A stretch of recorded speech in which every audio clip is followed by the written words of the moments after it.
Hello, I'm Rhonda Kitchens, your librarian. We're at the bigbend.edu website. I want to show you how to get to the library, just in case you're not there. Academics, go down to the library, and here you are. I'm going to be talking specifically today about databases A to Z.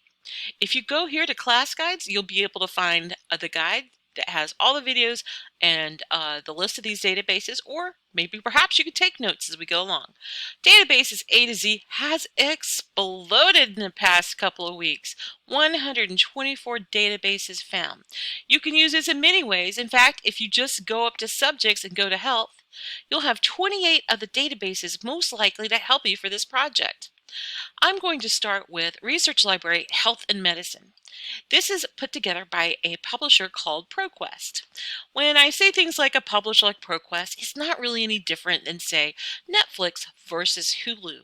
They have different search appearances, different things you can do. Some of them are a little bit better than others, but this is a great place to start. We are working on nutrition, and I am going to put an asterisk here, as I talked about in truncation, because it gets the other suffix, and I'm going to be working on diabetes, and I'm going to do that too, because sometimes things are under diabetes, diabetic, and they have different things. Now, if I search anywhere, it's really going to have these spread out. If I really want to get to the meat of the matter, if you saw the things I'm talking about, scholarly articles, and we want to find that abstract, the abstract is a condensed synopsis. So if I have both nutrition and diabetes in the same in the same search, it really should show up in the abstract, and those will be the articles that'll have more to do with what I'm working on. Also, I could add another row. I could put things like dietary, supplements, all sorts of different words that would be more specific to my search. So I could just keep building those. And you can also do or as a synonym and nots to get rid of things in your search. But over here, I'm going to put both of these to abstract. You may have used this database several times and never actually used these drop-down boxes, so I hope you enjoy knowing how they may be helpful.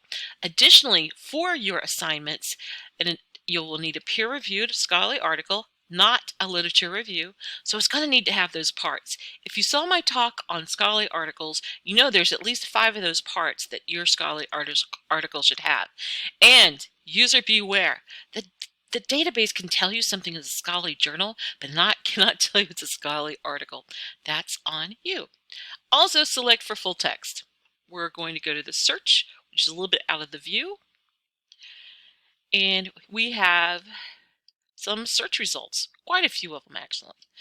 And there was something I forgot to do on the previous screen. But with this, you really don't have to worry about it, because you can set your search from the first screen, but on the left-hand side, you can still kind of change it. I forgot publication date. Let's see. I'm going to slide it over. For this, I want the past 3 years. I can't understand why that's there. Let's kind of move this over. So I should be able to get the more current information. Now, I have a little bit less things to go through, but that's all right. When you're going through your search results, you might find how you should change it. Sometimes you might put and teenagers, and adults, and elderly. You might see things that are more specific to non-human research. And then you could put and human. How's that? So there's lots of things you can go back up here and fix. So here we're going through our search result. It's going to show us 20 at a time. I am looking for things with a PDF most of the time. The PDF is going to be an actual image from this journal. That means it's going to show you the charts and the data sets and everything you need to completely review something at a medical and health level. The full text is just, sometimes they have a few images, but it's not as it appears, and it's not as beautifully laid out as the original piece. This is talking about some people like physically active workers who die early. This talks about a strategic clinical network with nutritional strategy. So let's go into here. I'm going to touch on this title and go into this piece. Here, I see my abstract. I see the full text. You can actually play this to hear it.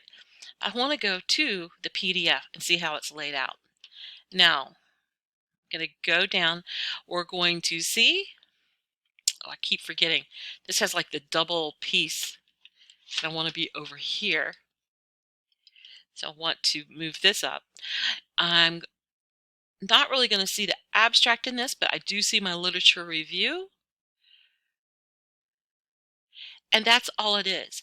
So for your nutrition class, this actually would not be adequate for your assignment. It doesn't meet the requirements of the rubric. So let's go back to the search results page. Here we go. Or go to the next one. Sleep nutrition, disordered eating, dietary instructions. I want to see how many pages there may be in this. It doesn't really say. Okay, so this is using nutrition as a meal sequence and other types of things that might be of interest to you if that's your topic. I'm going to go to the PDF full text and look for my key pieces. Already, I see it's highly likely to be a scholarly article. I have my authors and I have who they're associated with. I have my abstract. I have my information on the peer review process. I have an introduction. And I also need to make sure I click on this. So I'm using this down arrow. It talks about who the study participants. This is a place where they have inclusions and exclusions, materials and methods. It has the math, the data sets, the table, what they're doing. It has absolute transparency. It shows you results.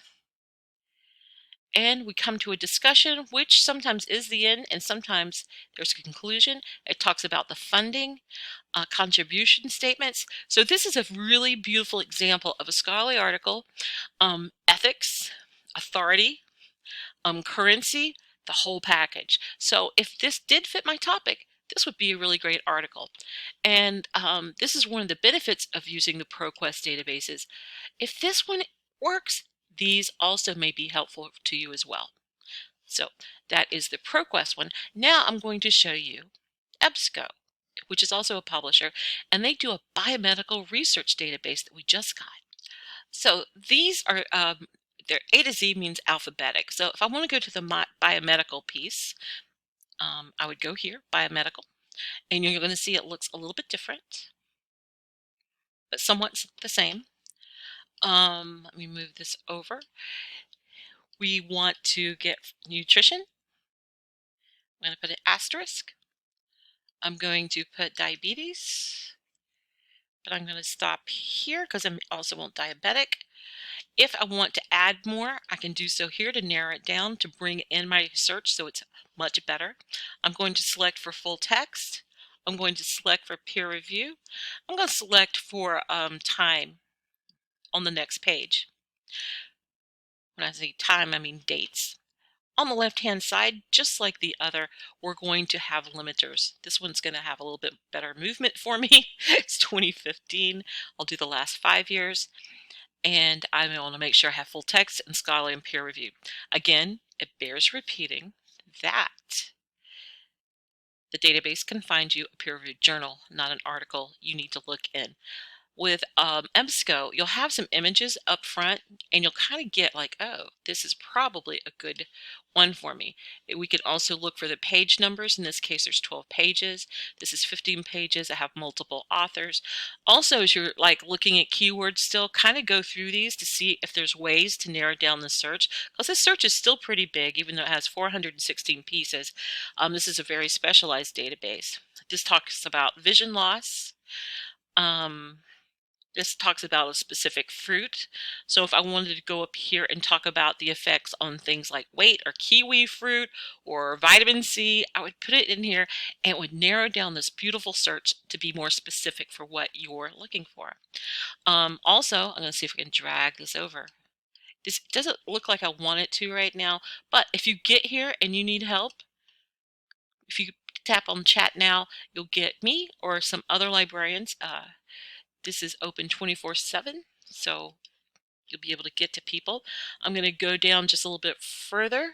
As you can see, just like the other database, we have HTML or full text. I see that this item has 3 charts, it has graphs, it's 18 pages, it has multiple authors. The topic is easy to read, but let's see what it means by a review. And we're going to go look at the PDF, because one of the things you need to avoid, though they're delightful to read, by the way, they're really great, especially when you're working on your dissertations and you need to kind of figure out what you need to read, and it's really good for that. Let's see if this is actual literature review or research. We have an introduction, history, the attributes of a kiwi fruit, vitamin C, graph comparing. You can still build a graph with a literature review. And it's comparing and showing us all these different things. It's beautiful. But let's see how this resolves.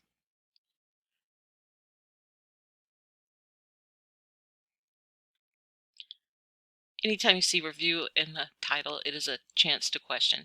So concluding remarks, you'll see that was missing the methodology and some of the other key areas. It was almost like when you see the scholarly article, the literature review, it just kind of continued for 14 pages. This would not be an example of something you could use for the research for this particular class. Always make sure you look at the rubric and the assignment, because some things are left out. For instance, sometimes case studies are not allowed because there's a lower rung of the evidence-based pyramid that we use sometimes, especially in the medical areas. But these things do have some use, but not for this particular class. So I'm going to have one more database I really want to show you. It's called General Science Full Text. So General Science Full Text will be here, and it may take sort of a different point of view than some of these others. So sometimes it's always good when you're doing a fuller piece to look at all the places.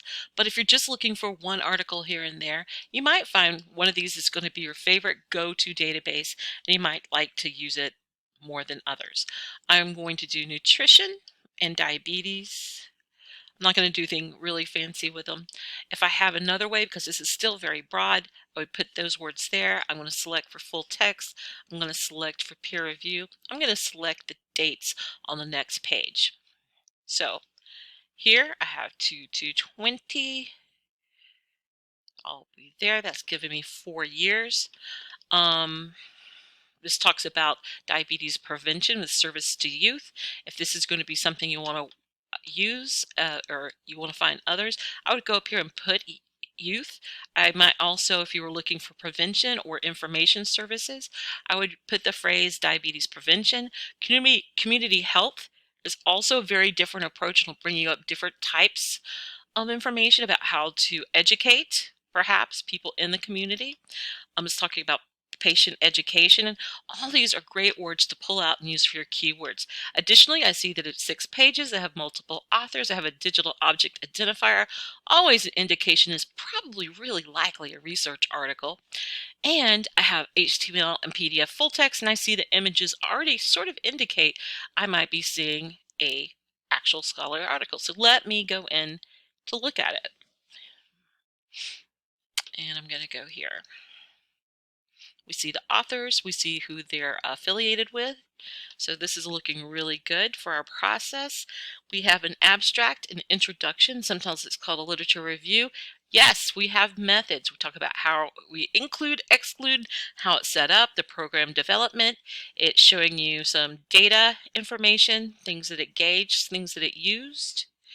And it talks about the population used, results in discussion. So absolutely, this, limitations, always read the limitations. You never know what's in there. It may be that this didn't really work out or something, but it's usually really interesting. You learn a great deal there.